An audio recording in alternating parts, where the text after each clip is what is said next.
Second year, first paper Muhammad bin Tughlaq.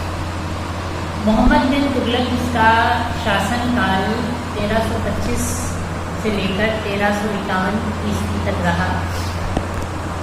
Mohammad Tughlaq अपने पिता गियासुद्दीन की मृत्यु के बाद फरवरी या मार्च 1325 में गद्दी पर बैठा। मोहम्मद तुगलक को अपने पिता द्वारा एक विशाल और सुसंगठित राज्य मिला। राजकोष जो है वो पूर्ण था और लगभग शांति जो है वो साम्राज्य में थी।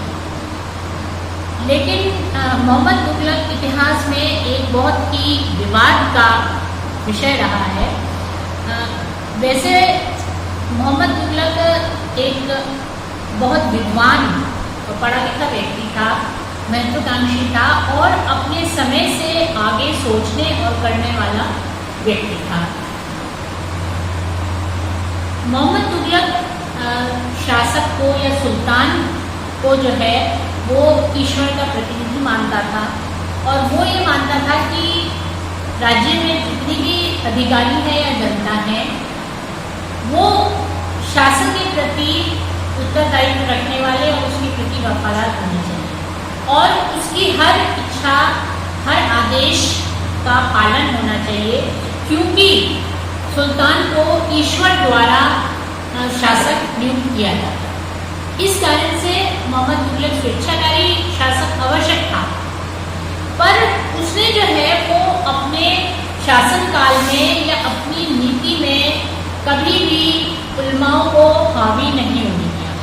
मोहम्मद तुगलक ने अमीर वर्ग से भी ज़्यादा सलाह मशविरा नहीं किया, वो अपने निर्णय खुद लेता था और शायद बर्नी ने जो है वो इसी कारण से और बाकी जो मुस्लिम इतिहासकार हैं उन्होंने मोहम्मद तुगलक को इसलिए ज़्यादा उसका तिरस्कार किया क्योंकि उसने धर्म को और उलमाओं को राज्य की नीति से अलग रखा।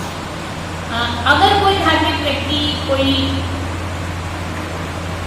गलत कार्य करता था या कोई अपराध करता था तो उसको भी एक साधारण व्यक्ति की तरह जो है वो दंडित किया जाता था। इस कारण से ये वर्ग जो है वो हमेशा मोहम्मद तुगलक से नाराज था। लेकिन मोहम्मद तुगलक ने जो है वो कभी भी धर्म को अपने नीतियों पर हावी नहीं होने दिया और हिंदुओं के साथ उसका व्यवहार अच्छा था और उसने जो है वो किसी प्रकार से उन पर अत्याचार नहीं किया। गद्दी पर बैठने के बाद मोहम्मद तुगलक ने सबसे पहले राजस्व में सुधार लाने की कोशिश की। उसने जो है वो जितने भी क्षेत्र के उनके अधिकारी थे उनको निर्देश दिया कि वो अपने अपने क्षेत्रों की आय और व्यय का ब्यौरा तैयार करें और उस ब्यौरे को जो है वो दीवाने वजारत के पास दें और उसके बाद जो है वो उन जो विवरण होता था आय व्यय का उनकी सूक्ष्मता से जांच की जाए। मोहम्मद तुगलक अपने साम्राज्य में एक समान राजस्व व्यवस्था लागू करना चाहता था और इसी के तहत जो है वो उसने ये कोशिश की कि उसके राज्य में एक समान जो है वो व्यवस्था लागू की जाए और उसने जो है वो अपने अधिकारियों को निर्देश दिए कि वो सख्ती के साथ लगान जो है उसकी वसूली करें। इस कृषि की देखभाल के लिए उसने एक अधिकारी को नियुक्त किया जिसको अमीर-ए-कोही कहा जाता था और अकाल और प्राकृतिक विपदाओं के समय भी यही अधिकारी जो है वो ऋणों का वितरण जो है वो किया जाता था। एक जो मोहम्मद तुगलक द्वारा कार्य किया गया जिसको कि बर्नी और इब्न बतूता दोनों ने जो है वो इसको बहुत अच्छे से किया, वो ये था कि इसने जो है वो इजारदारी प्रथा या लगान वसूली को ठेके पर दे दिया। इससे एक समस्या बड़ी ये हुई कि इसने ठेके पर जब दिया तो उसका अर्थ ये है कि जो व्यक्ति सबसे बड़ी या ऊंची बोली लगा देता था उसको लगान वसूली का कार्य दे दिया था। अब इसमें इस व्यवस्था में या तो ये होना चाहिए था कि पहले जो बोली लगा रहे हैं उनके बारे में जानकारी राज्य को ले लेनी चाहिए कि वो व्यक्ति सक्षम है या नहीं। अब नहीं होता था तो उसमें ये होता था कि कई बार जो ठेके पे दी गई वो व्यक्ति जो है वो राज्य से एकत्रित नहीं कर पाता और उससे जो है वो राज्य को हानि हो।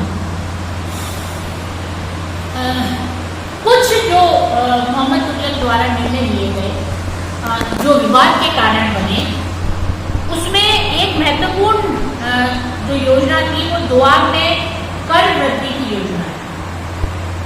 दोआब का क्षेत्र जो है वो भारत का बहुत उपजाऊ क्षेत्र था और वो इस कर वृद्धि को सहन कर सकता था या उसमें क्षमता थी कि इस बढ़े हुए लगान की जो है वो पूर्ति कर पाए। वैसे तो इसके बारे में कई कारण जो है वो दिए गए। एक तो कारण ये दिए गए कि सुल्तान जो है उपद्रवियों को दंडित करना चाह रहा था। दूसरा ये कारण दिया कि रिक्त राजकोष था। तीसरा कारण ये भी कहा जाता था कि उसको विश्व विजय का सपना देख रहा था, उसके लिए उसको विशाल सेना की आवश्यकता थी, इसलिए राजस्व बढ़ाया गया।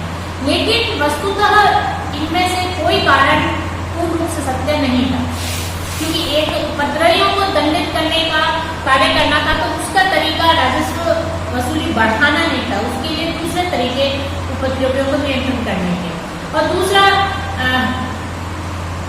अगर राजकोष इतना रिक्त होता तो उसने जब अपने संकेतित मुद्रा के बाद जो है हर सिक्के की बजाय उसने सोने और चांदी के सिक्के दिए, तो अगर राजकोष रिक्त होता तो वो ऐसा नहीं कर सकता। और तीसरा, एक विश्व विजय का सपना की बात जो कही जाती है, ये तथ्यों से कोरोबरेट ये बात नहीं होती, इसलिए ये कहना उचित नहीं है कि इन तीनों में से कोई एक ही कारण रहा होगा। संभवतः ये चूंकि उपजाऊ क्षेत्र था और ये भी कहा जाता है कि इसमें राजस्व या लगान वसूली जो है वो भूमि कर नहीं बढ़ाया गया। अतिशयोक्तिपूर्ण बातें जो है वो कुछ मुस्लिम इतिहासकारों ने कही है। बटी ने लिखा है कि इसमें जो है 10 से 20 गुना बढ़ा दी गई थी। कई इतिहासकारों ने कहा कि इसको दुगनी कर वसूली कर दी गई। ये सब जो है वो न्याय संगत नहीं है। संभवतः जो हुआ होगा उस समय जो कर जैसे मकान या चारा का वो कर बढ़ाए और वो कर भी बहुत माइनर थे, बहुत ही कम थे, अत्यधिक जो है वृद्धि नहीं थी। इन बड़े हुए करों से 5 या 10% जो है वो कुल आय में फर्क पड़ा। अब ये जो है इसमें समस्या क्या हुई कि जब इसको लागू किया गया, इस कर वृद्धि को लागू किया गया, तो उस समय स्थिति जो है वो अनुकूल नहीं थी और मोहम्मद तुगलक के अधिकारियों ने उसको नहीं बताया कि अभी अकाल है और ऐसी वृद्धि लागू करना जो है वो लोकप्रिय नहीं हो। तो मोहम्मद तुगलक ने इस कर वसूली को लागू कर दिया और उसको अपने अधिकारियों को कहा कि वो सख्ती से इसको वसूल करें। और दुर्भाग्य से उस समय दोआब में अकाल पड़ा था, तो जब लोगों को ये पता चला तो उन्होंने विद्रोह कर दिया और उस विद्रोह को मोहम्मद तुगलक ने सख्ती से दबाने के आदेश दिए। मोहम्मद तुगलक को लगा कि लोग उसके आदेशों की अवहेलना कर रहे हैं, लेकिन जब बाद में उसको ये मालूम पड़ा कि वहाँ पर अकाल है तो उसने जो है वो नए आदेश दिए कि अब कर वसूली जो है वो रोक दी जाए, किसानों को मदद दी जाए, उनको बीज वितरित किए जाएं, कुएं खोदे जाएं। लेकिन ये सब जो है वो कार्यों में देर हो गई और किसानों को इससे अत्यधिक लाभ जो है वो नहीं मिला। तो इस योजना अपने आप में गलत नहीं थी, इसके क्रियान्वयन में और जो किसानों और राजा के बीच में जो दूरी थी वो उसको कम नहीं किया गया। राजा को वास्तुस्थिति के बारे में जानकारी नहीं दी गई। दूसरा जो इसके समय में जो प्रयोग किया गया था वो राजधानी परिवर्तन का था।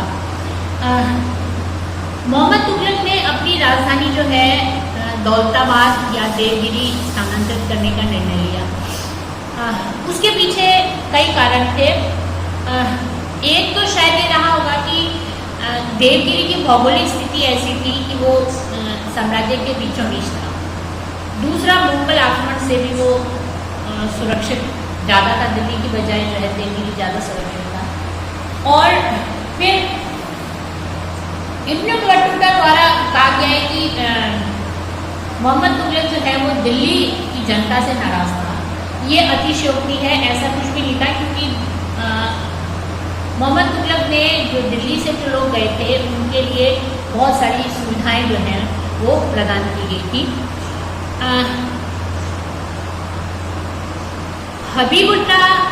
डॉक्टर हबीबुल्लाह के अनुसार जो है वो दक्षिण भारत में मुस्लिम सभ्यता और संस्कृति को बढ़ावा देने के लिए जो है वो राजधानी को वहाँ पर शिफ्ट किया गया था।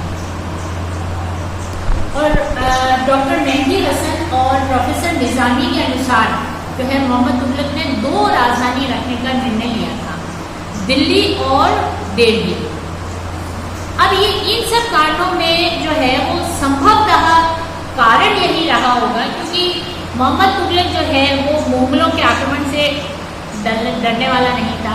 दूसरा, अगर वो दिल्ली के लोगों से नाराज होता तो उनको जो दिल्ली छोड़कर जा रहे थे उनको उसने हर्जाना भी दिया था, मकान छोड़कर दूसरे मकान के लिए, और रास्ते में उसने सारी सुविधाएं भी दी थी।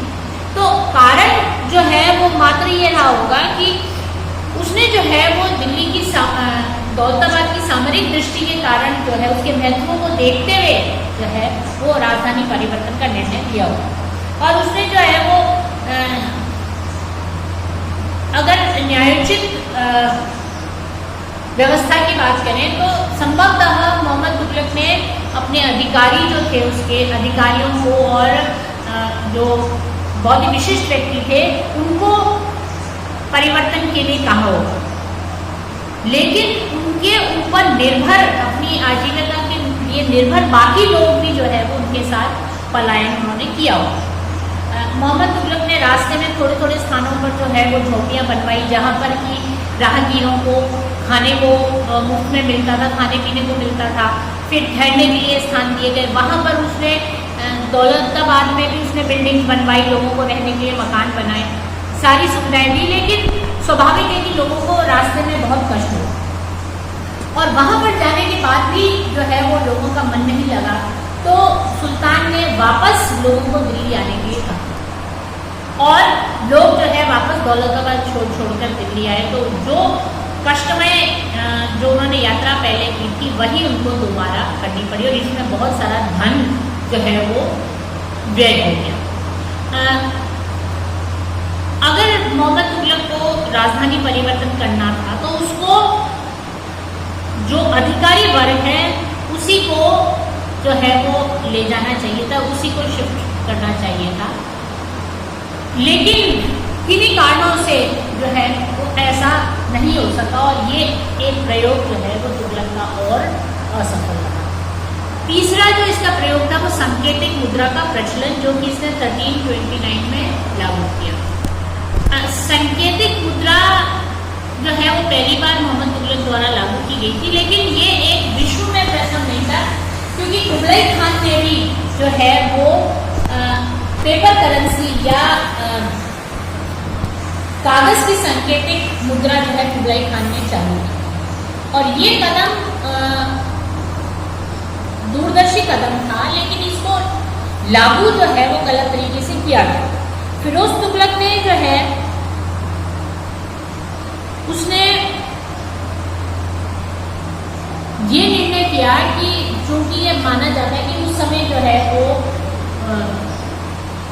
राज्य में चांदी जो है वो बहुत कम हो गई, तो वो चाह रहा था कि मुद्रा जो है वो पीतल और तांबे की बनाई जाए। तो उसने तांबे और पीतल के सिक्के बनाए और तांबे के ज़्यादा बनाए और उसकी वैल्यू या उसकी कीमत जो है वो उसने सोने और चांदी के बराबर और उसको जो है उसने बाजार में उतारा। उसने ये आदेश दिया कि जो भी खरीदारी हो रही है, जो भी परचेसिंग होती है वो इन सिक्कों से की जाए, उसकी गारंटी जो है वो सरकार दे रही है। अब इसमें इस प्रयोग को असफल होने में सबसे बड़ा योगदान ये रहा कि मोहम्मद तुगलक ने इस सांकेतिक मुद्रा को जो है वो बनाने की जो क्रिया है उसको जो है वो उसने सुरक्षित नहीं किया। जो है वो राजसी टकसाल थी, सिर्फ उसी को ये सिक्के बनाने का अधिकार होना चाहिए। लेकिन हुआ क्या कि हर घर में जो है, हालांकि बर्नी ने तो ये कहा कि हर हिंदू का घर टकसाल बन गया, लेकिन संभवतः चाहे वो हिंदू हो, चाहे मुसलमान हो, चाहे कोई और हो, सबने जो है वो अपने अपने घरों में जो है वो सिक्के बनाने शुरू कर दिए। तो उससे क्या हुआ? उससे ये हुआ कि पूरे बाजार में जो है वो इन सिक्कों की बाढ़ आ गई, और जो बाहर वाले व्यापारी आते थे उन्होंने क्या किया, वो जब माल खरीदते थे तो उन्होंने इन सिक्कों से खरीदते थे, और जो खुद का सामान बेचते थे वो सोने चांदी के सिक्के से लेते थे। तो इससे जो है सारी अर्थव्यवस्था जो है वो चौपट हो गई। अब मोहम्मद तुगलक ने जो है वो इसको सुदृढ़ करने की बजाय अपने निर्णय को वापस लिया, और उसने ये कहा कि जितने भी बाजार में सिक्के हैं लोग उसको जमा करा दें, और उसके बदले में जो है वो सोने चांदी के सिक्के लें। तो लोगों ने जो है वो बहुत सारी संख्या में सिक्के ला के फर्जी सिक्के तामे जमा करा दिए, और उसके बदले में उसने सोने चांदी के जो है वो सिक्के ले गए। इससे राजकोष में जो है वो भारी बोझ हुआ, और ये जो मोहम्मद तुगलक का जो प्रयोग था ये भी असफल था। धन्यवाद।